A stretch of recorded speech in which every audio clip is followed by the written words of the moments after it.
여러분, 안녕하세요. 오늘 들려드릴 사연의 주인공은 올해로 70이 된 박경선 씨입니다. 박경선 씨는 매일 아침 같은 시간에 잠에서 깼습니다. 그녀의 작은 아파트에는 고요함이 감돌았고, 그 고요함이 그녀의 하루를 시작하게 해주었죠. 박 씨는 침대에서 천천히 몸을 일으키고는 커튼을 걷어 창밖을 바라봤어요. 햇살이 부드럽게 방 안을 비추고 있었고 창밖으로는 작은 꽃밭이 보였습니다. 그 꽃밭은 수년간 그녀의 일상이 되어 주었어요. 계절이 바뀔 때마다 다른 색의 꽃들이 피어나고 그걸 보는 게 그녀의 유일한 즐거움이었죠. 박 씨는 간단한 밥과 국을 끓여 아침 식사를 준비했어요. 작은 식탁에 혼자 앉아 밥을 먹으며 방 안에 울려 퍼지는 텔레비전 소리가 유일한 동반자였죠. 세상 사는 이야기들이 옆에서 흘러나와야 그녀는 조금이라도 덜 외로웠어요. 식사를 마친 후 박 씨는 늘 하던 대로 소파에 앉아 책을 집어들었어요. 하지만 책을 읽는 동안에도 그녀의 마음은 허전했어요. 자식들은 한동안 연락이 없었고 그들은 모두 바쁜 삶을 살고 있었죠. 그녀는 자식들에게 부담이 되고 싶지 않아 자주 연락하지 않았지만 자식들이 먼저 전화해 주길 내심 바라고 있었어요. 엄마, 잘 지내세요? 응. 잘 지내고 있어, 너희는? 우리도 잘 지내요. 요즘 회사 일이 좀 많아서 바쁘네요. 곧 다시 연락할게요. 통화는 늘 이런 식으로 끝났어요. 아들 경호 씨의 말은 다정했지만 깊은 대화는 없었어요. 아들 경호 씨가 자신을 걱정해 주지 않는다고 생각하지는 않았지만 경호 씨의 바쁜 삶에서 그녀는 그저 한 발 물러서 있는 느낌이었죠. 박 씨는 그 사실을 받아들이려고 했지만 가슴속 깊은 곳에서 고독감이 차오르는 걸 느낄 수밖에 없었어요. 시간이 갈수록 그런 느낌은 더욱 심해졌어요. 박 씨는 외출을 거의 하지 못한 채 작은 아파트에서 대부분의 시간을 보냈기 때문이에요. 그녀의 건강은 예전 같지 않았고 최근 들어 집 밖으로 나가는 일조차 거의 불가능해졌죠. 관절염과 허리 통증이 점점 심해지면서 걸음을 옮기는 것조차 버거웠어요. 한때는 매일 아침 산책을 즐기던 그녀였지만 이제는 거실 창문을 통해 밖을 내다보는 것이 유일한 세상과의 연결고리였어요. 박 씨는 창밖을 바라보며 잠시 추억에 잠기곤 했어요. 나도 저렇게 자유롭게 걸어 다니던 때가 있었지 하고 생각했죠. 세월이 지날수록 자식들이 찾아오지 않는 날들이 길어지면서 박 씨의 외로움은 더욱 깊어졌고 매일이 고독한 반복의 연속처럼 느껴졌어요. 벽에 걸린 가족 사진들이 그녀에게 그나마 남은 유일한 위로였죠. 자식들이 자주 연락하지 않는 것을 알면서도 그녀는 여전히 그들이 찾아주길 기대하고 있었어요. 그러나 그 기대는 매번 실망으로 돌아올 뿐이었어요.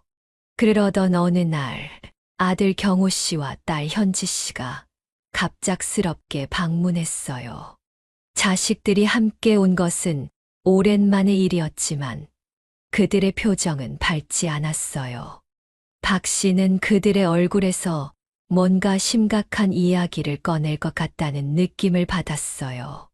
마음 한구석이 불안감으로 가득 차기 시작했죠. 엄마, 요즘 건강이 많이 안 좋아지신 것 같아서 저랑 현지가 상의한 게 있어요. 아들 경호 씨가 먼저 입을 열었어요. 무슨 얘기길래 그렇게 진지하게 얘기를 해? 박 씨는 그들의 말을 기다리며 약간 긴장한 표정을 지었어요. 현지 씨가 말을 이어갔어요. 엄마, 혼자 지내시는 게 이제 너무 위험해 보여요. 저희가 요양원을 알아봤어요. 간호사들이 24시간 돌봐주고 엄마가 편하게 지내실 수 있는 곳이에요. 그곳에 가시면 혼자 지내시는 것보다 훨씬 나을 거예요. 박 씨는 깜짝 놀라며 손을 휘저었어요. 요양원? 내가 왜 요양원에 가야 하니?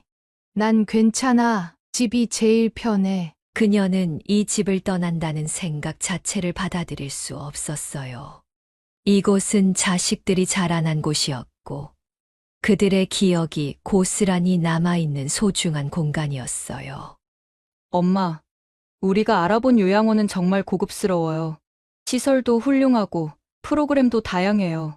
간호사들이 엄마를 항상 곁에서 돌봐줄 거예요. 요양원이라고 해서 불편한 곳이 아니에요. 오히려 지금보다 훨씬 더 나은 환경에서 지내실 수 있어요. 딸 현지 씨는 핸드폰을 꺼내 요양원의 사진들을 보여주기 시작했어요. 사진 속 요양원은 고급스런 호텔처럼 보였어요. 넓고 깨끗한 방, 잘 가꿔진 정원, 그리고 다양한 취미 활동 프로그램이 사진 속에 담겨 있었죠. 박 씨는 그 사진을 보면서 잠시 흔들렸어요. 저곳이 정말 나를 위한 곳일까?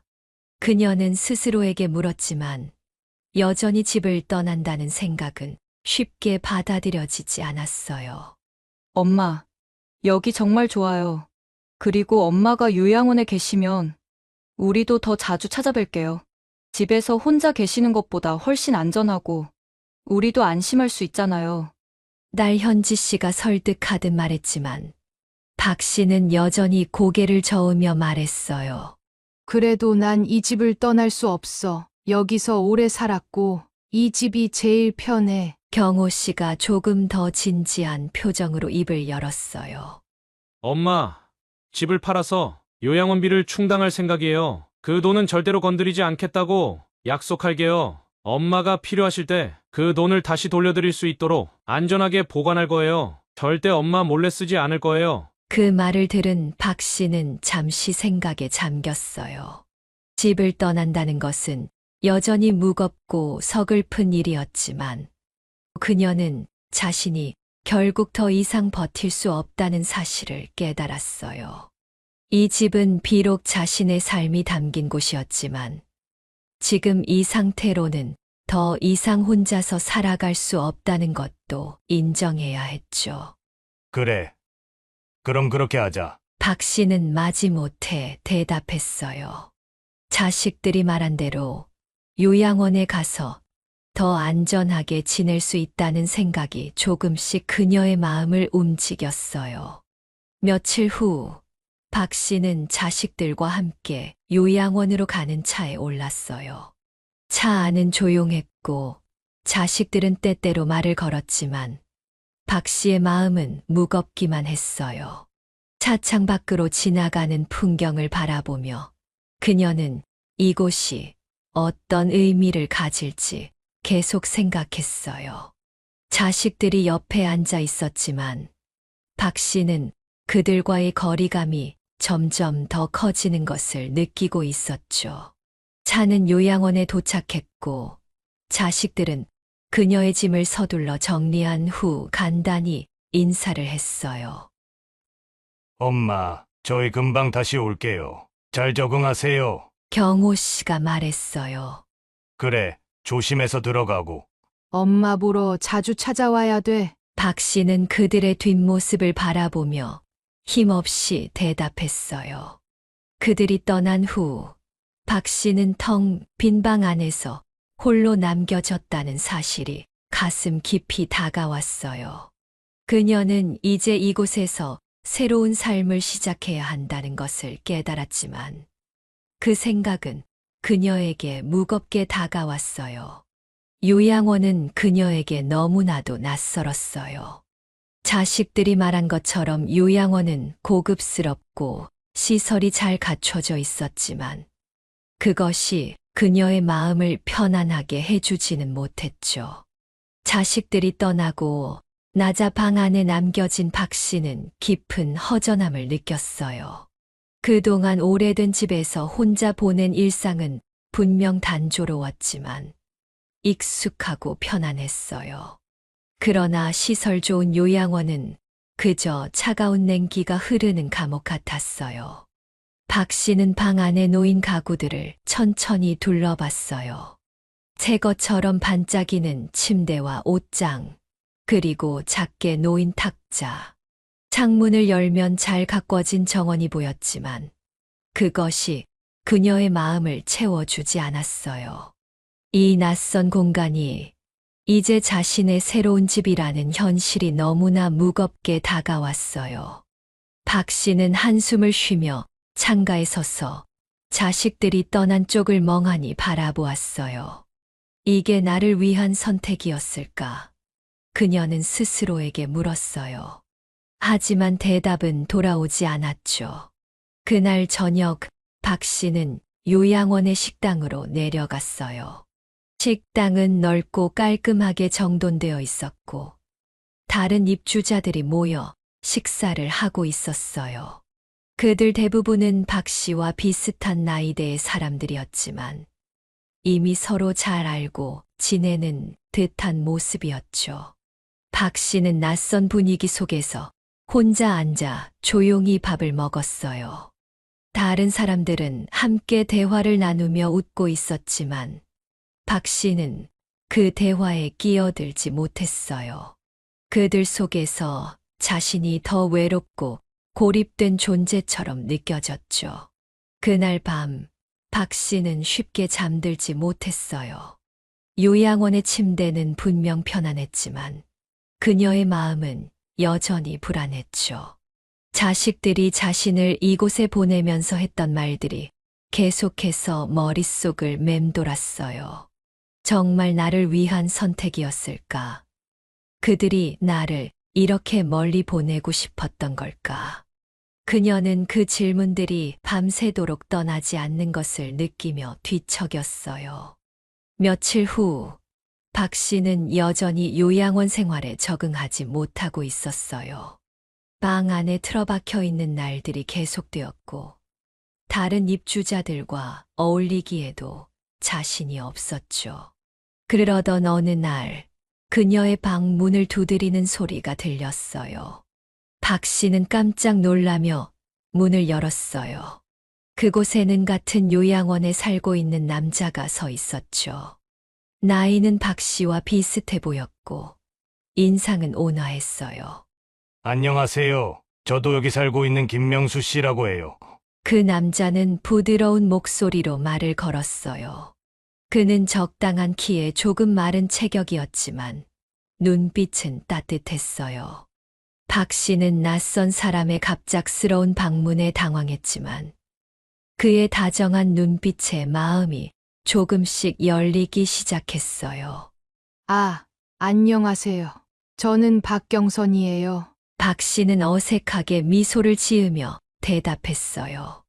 여기 처음 오셨죠? 처음엔 많이 낯설 거예요. 저도 처음엔 그랬거든요. 명수 씨는 조심스럽게 웃으며 박 씨에게 말을 걸었어요.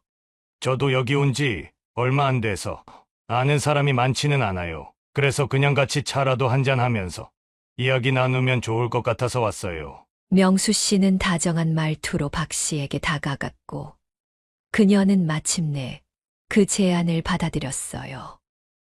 좋아요. 그럼 언제 차라도 같이 한잔해요. 박 씨는 방에 혼자 틀어박혀 있던 시간들이 문득 어리석게 느껴졌어요.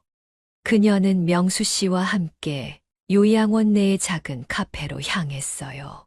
명수 씨는 박 씨에게 이곳에서의 생활에 대해 이야기를 나누었어요. 처음에 요양원에 왔을 때 그도 얼마나 힘들었는지, 어떻게 적응하려 노력했는지에 대한 이야기를 들려주었죠. 박 씨는 그의 이야기를 들으면서 자신과 비슷한 처지에 놓인 사람이라는 사실에 위로를 느꼈어요. 그동안 혼자서만 힘들어했다고 생각했지만 자신처럼 이곳에 온 많은 사람들이 비슷한 감정을 겪고 있다는 사실을 깨달았죠.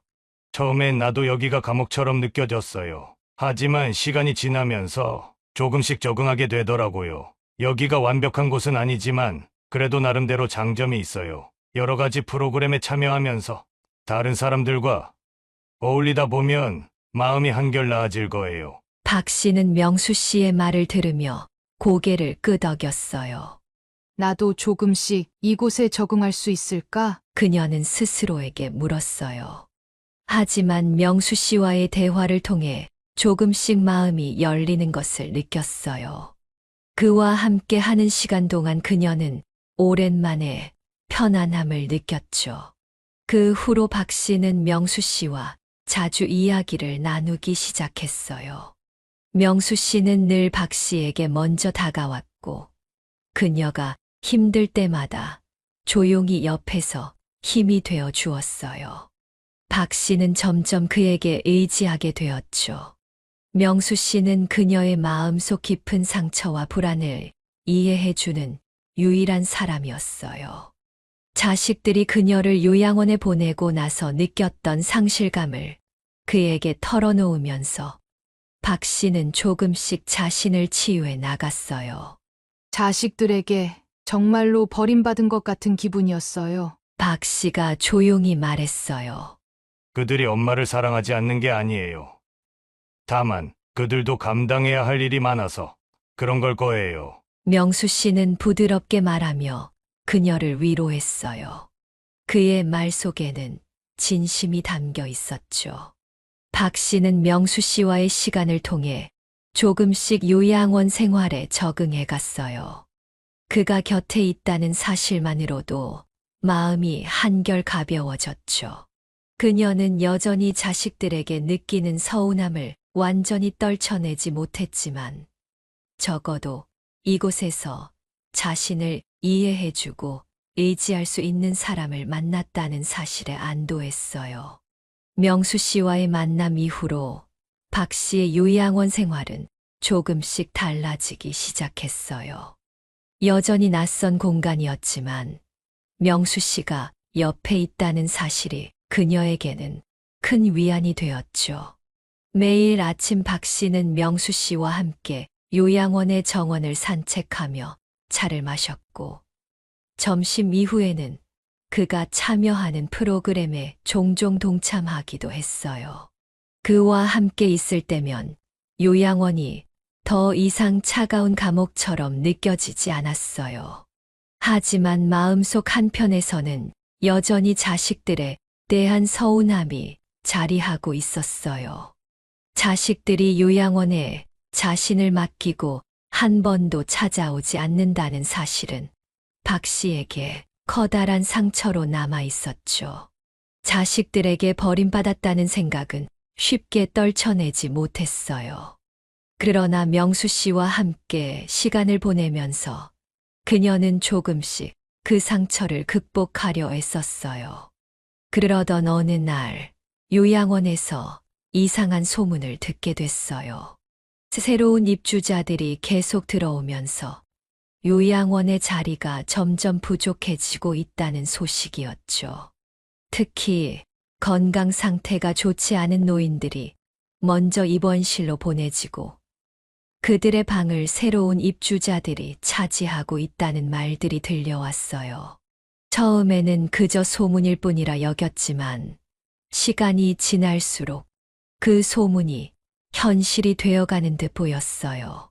박 씨는 그 소문을 들었을 때 크게 걱정하지 않았어요.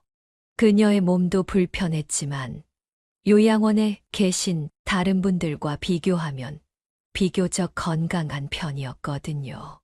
그러나 시간이 지나면서 요양원 측에서 건강 상태를 이유로 입주자들에게 입원실 이송을 권유하는 일이 점점 더 많아졌고, 그 대상에는 박 씨도 포함되어 있다는 걸 알게 됐어요. 그날 요양원 직원이 박 씨의 방을 찾아왔어요.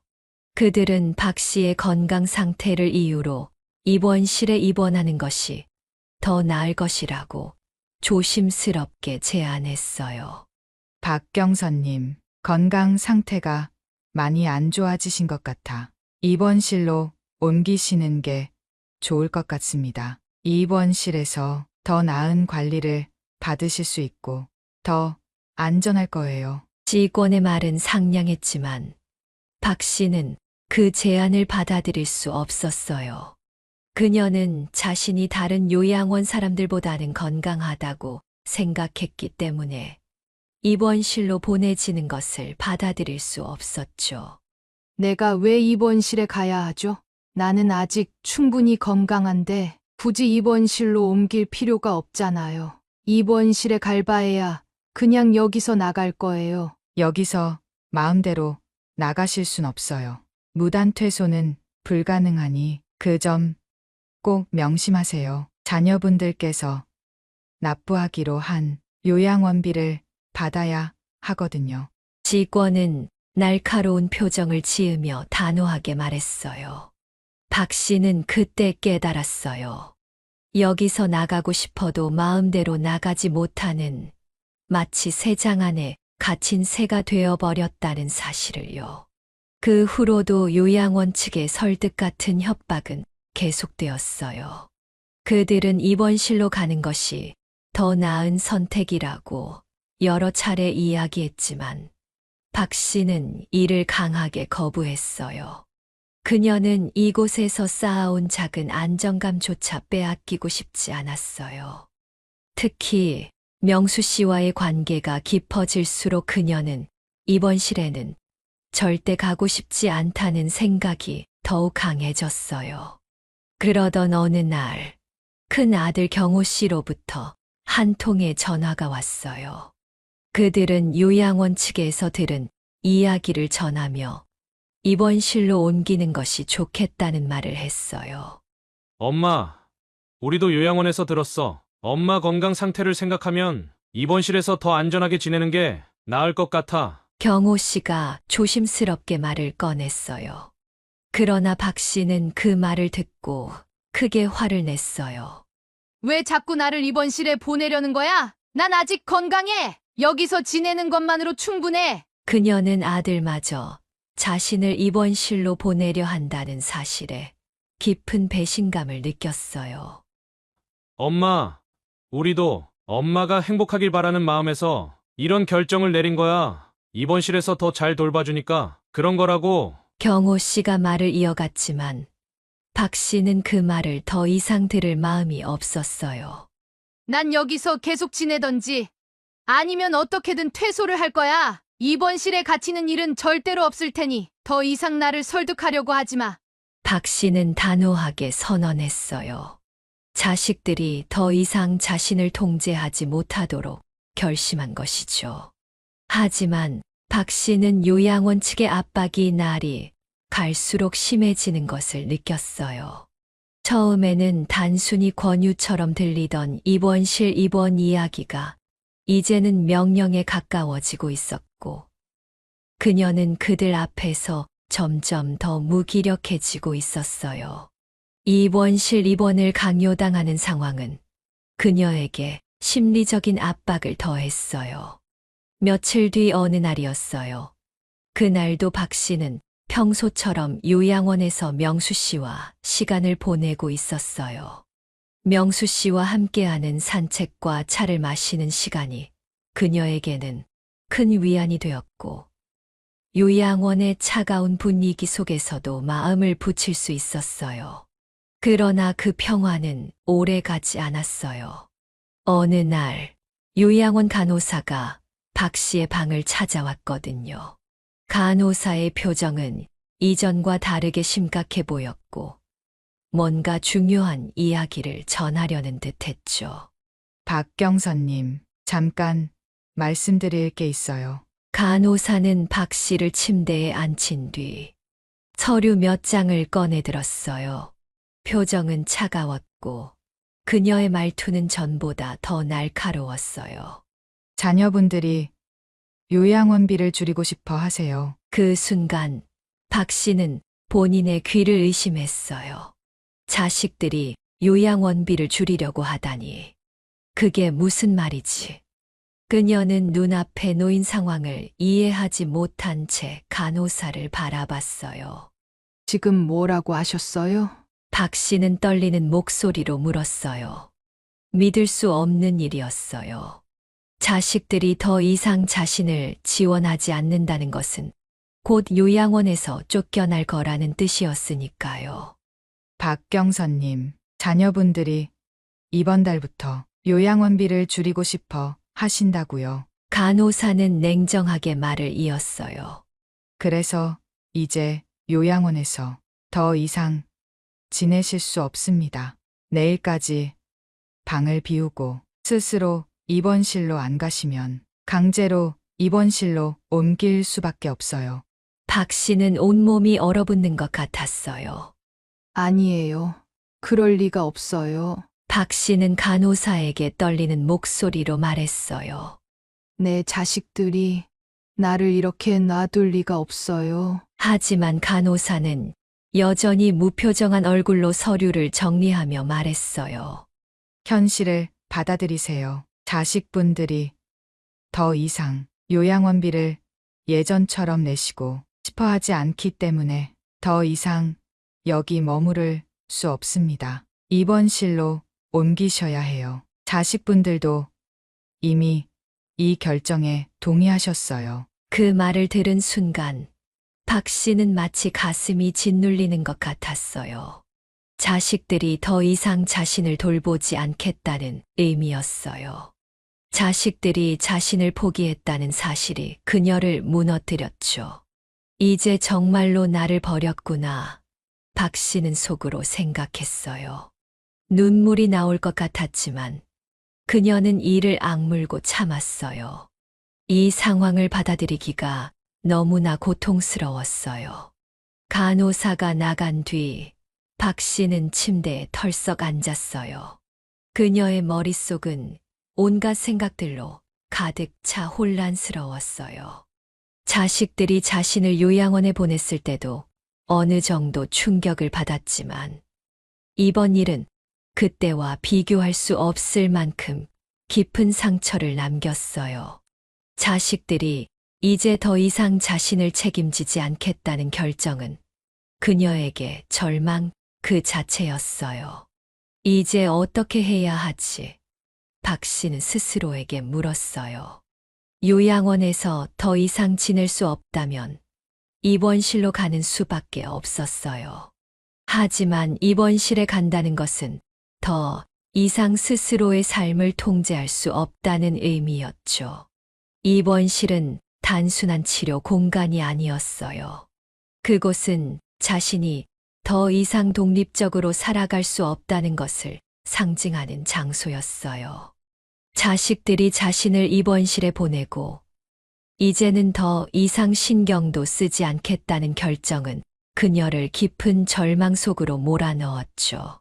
그녀는 자식들에게 사랑받고 있다고 믿었던 시절을 떠올렸지만 이제는 그 모든 것이 헛된 믿음처럼 느껴졌어요. 그날 밤 박 씨는 잠을 이루지 못했어요. 내일이면 강제로 입원실에 끌려가야 한다는 생각이 머릿속에서 떠나지 않았어요. 내 인생이 이렇게 끝나는 걸까? 박 씨는 창밖을 바라보며 스스로에게 물었어요. 침대에 누워 있어도 가슴 속에서 솟아나는 두려움을 진정시킬 수 없었어요.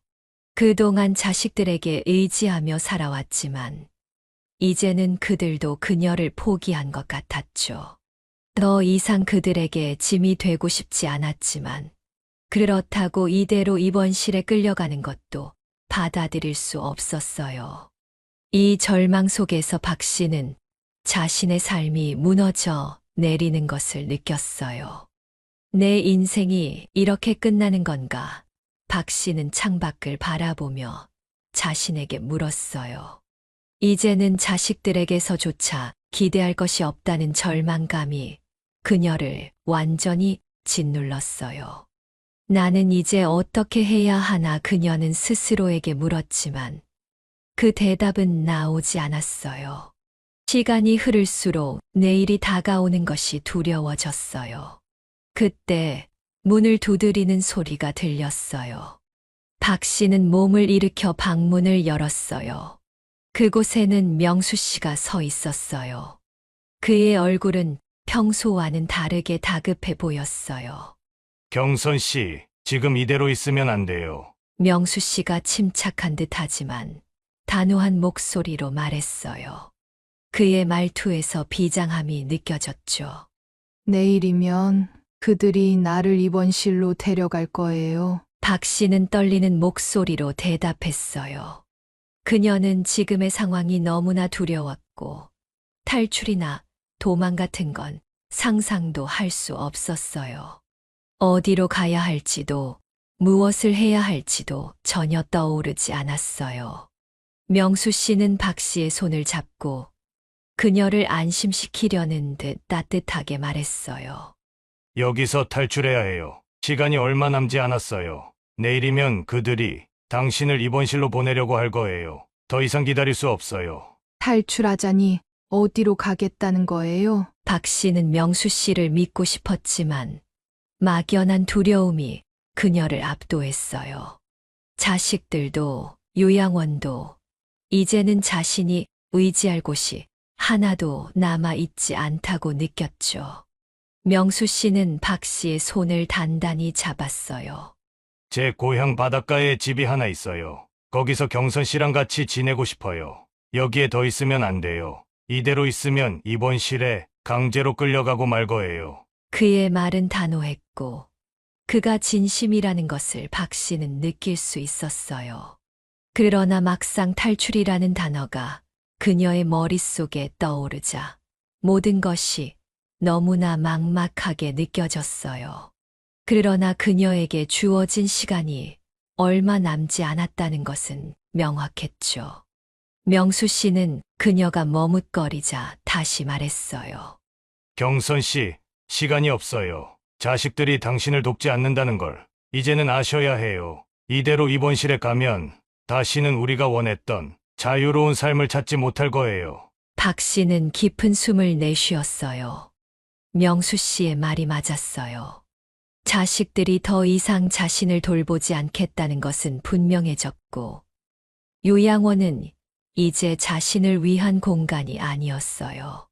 입원실로 강제로 옮겨지면 그 이후의 삶은 더 이상 그녀가 원하는 것이 아닐 것이라는 사실이 두려웠어요.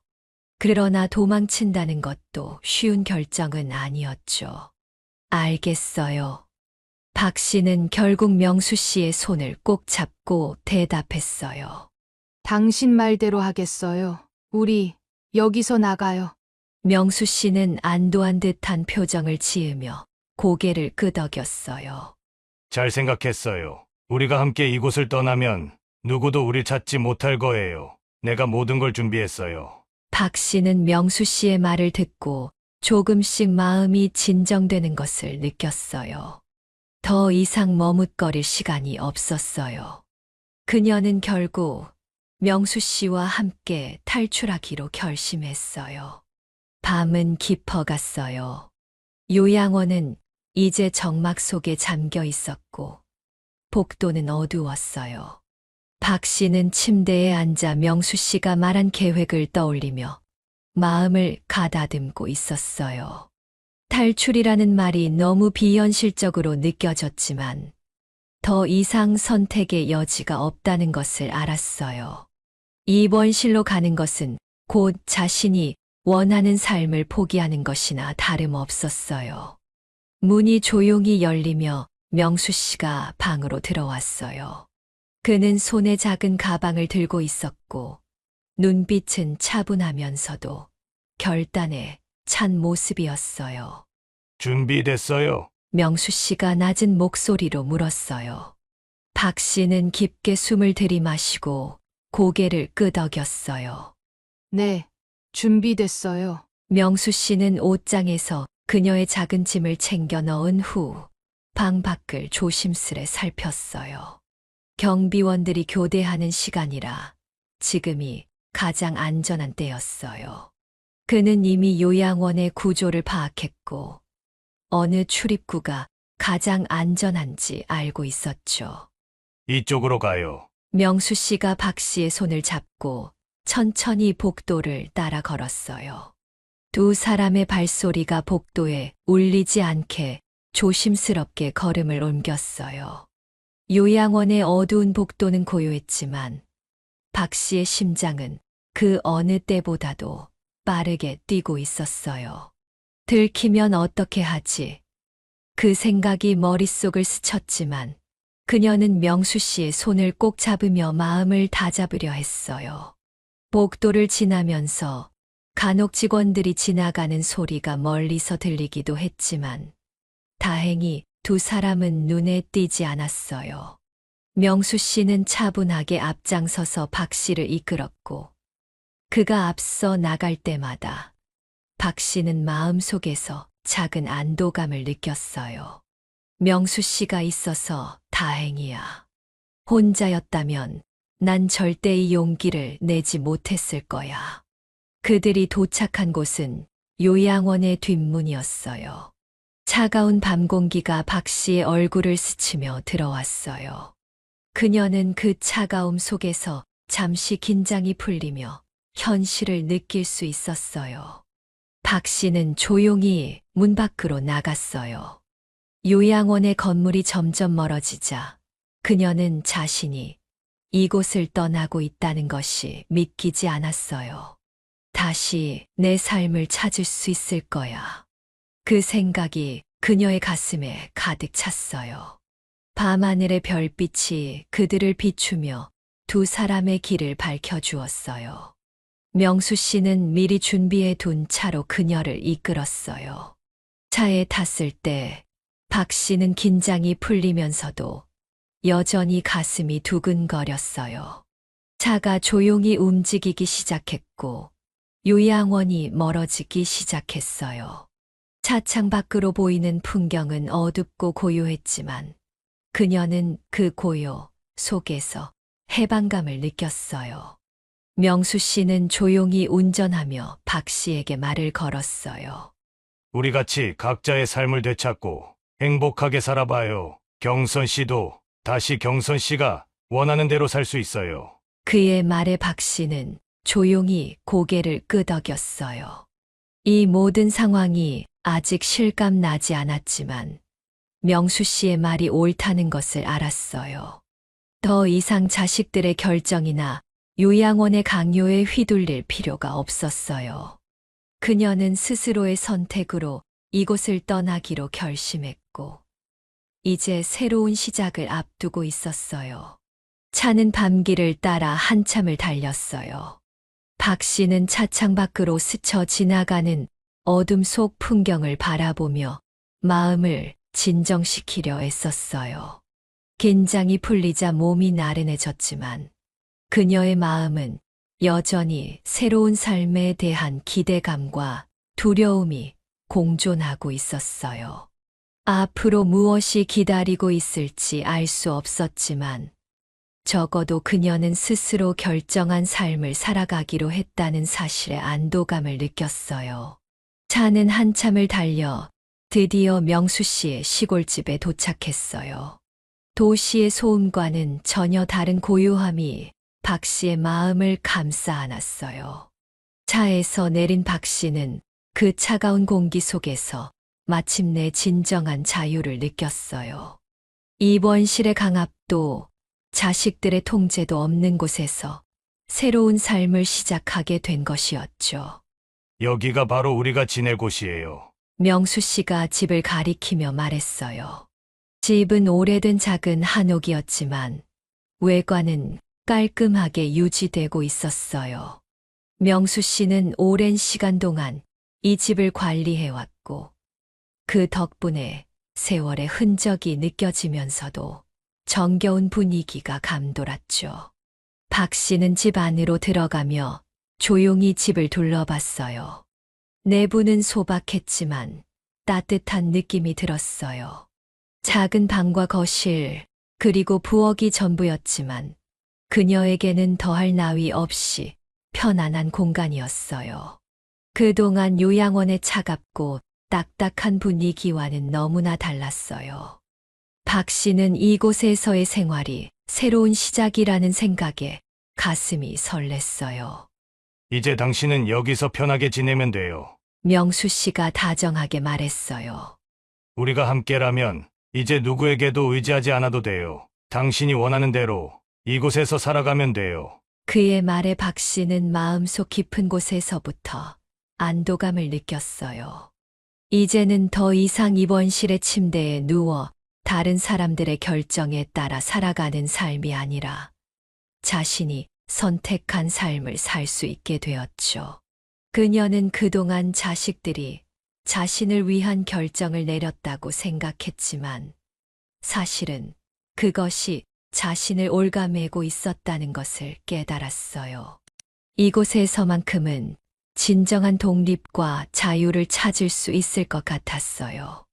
며칠이 지나면서 박 씨는 점차 시골 생활에 적응해 갔어요. 그녀는 명수 씨와 함께 매일 아침 일찍 일어나 마당을 정리하고 작은 텃밭에서 자라는 작물들을 살폈어요. 그동안 도시에서 느꼈던 복잡한 생각들이 조금씩 사라지고 자연 속에서 지내는 생활이 그녀의 마음을 차분하게 해주었어요. 박 씨는 명수 씨와 함께하는 시간이 그 어느 때보다도 소중하게 느껴졌어요. 두 사람은 서로 의지하며 조용한 시골 마을에서의 일상을 만들어 갔어요. 이제는 자식들에게 기대지 않고 자신이 선택한 삶을 스스로 꾸려 나갈 수 있다는 자신감이 생기기 시작했어요.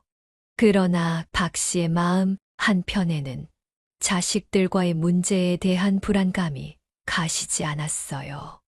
박 씨가 해결해야 할 문제가 있었기 때문이에요. 며칠 후, 박 씨는 자식들에게 전화를 걸었어요. 이제 요양원을 떠난 상황이니 자신의 집을 판 돈을 자식들로부터 돌려받아 새로운 삶을 시작하고 싶었어요. 그러나 아들 경호 씨가 전화를 받았을 때 경호 씨의 반응은 예상과 전혀 달랐어요. 엄마, 갑자기 그 돈을 왜 찾으세요? 아들 경호가 다소 차갑게 말했어요. 엄마는 요양원에서 잘 지내시면 되는데 왜 이렇게 갑자기 나와버리셔서 저를 곤란하게 만드세요? 너희가 처음에 약속했잖아. 집을 판 돈은 내가 필요할 때 쓸 수 있게 두겠다고. 지금 내가 그 돈이 필요해서 찾으려는 건데 무슨 문제가 있어? 경호 씨는 한숨을 쉬며 말했어요. 엄마, 요양원을 떠난 게 문제예요. 우리가 엄마를 위해서 요양원도 알아보고 돈도 썼는데 엄마가 마음대로 나가시면 어떡해요? 그리곤 갑자기 돈을 내놔라뇨? 너희가 요양원비도 제대로 내주지 않아서 입원실로 강제 입원시키려 해서 살기 위해서 도망친 거야. 박 씨는 아들 경호 씨의 뻔뻔한 태도에 답답함과 분노를 느꼈어요. 내가 내 집 팔아번 돈을 찾는 게 뭐가 문제야? 그건 내 돈이잖아! 경호가 차갑게 대답했어요. 그 돈은 이미 요양원비로 많이 써버렸어요. 그리고 엄마가 그렇게 마음대로 나가버리면 우리가 더 이상 어떻게 엄마를 도와야 할지 모르겠어요. 지금 상황에서는 그 돈을 돌려드릴 수가 없어요. 그 말에 박 씨의 마음은 산산조각 나는 듯 했어요. 자식들이 처음 했던 약속을 잊고 박 씨의 당연한 요구를 거부하고 있는 현실이 너무나 충격적이었죠.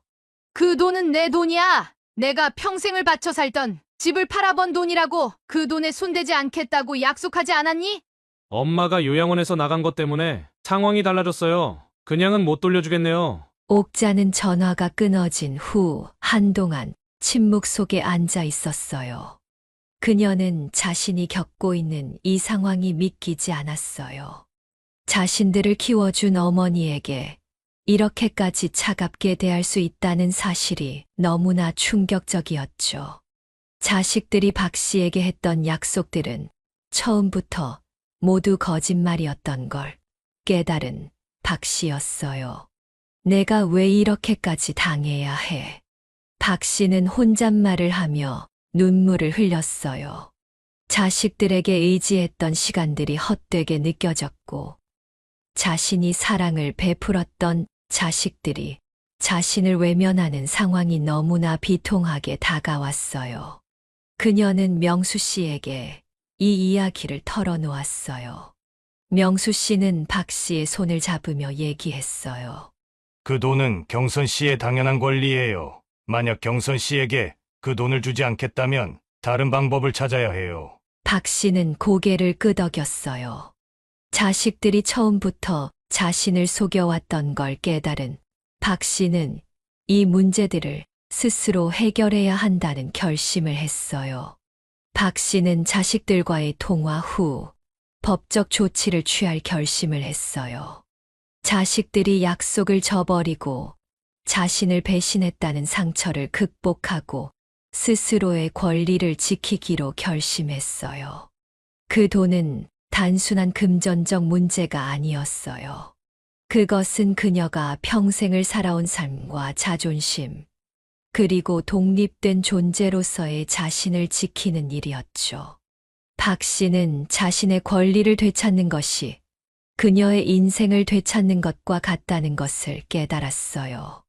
며칠 뒤 박 씨는 변호사를 찾아갔어요. 그녀는 자식들이 약속했던 돈을 되찾기 위해 법적 절차를 밟기로 결심했죠.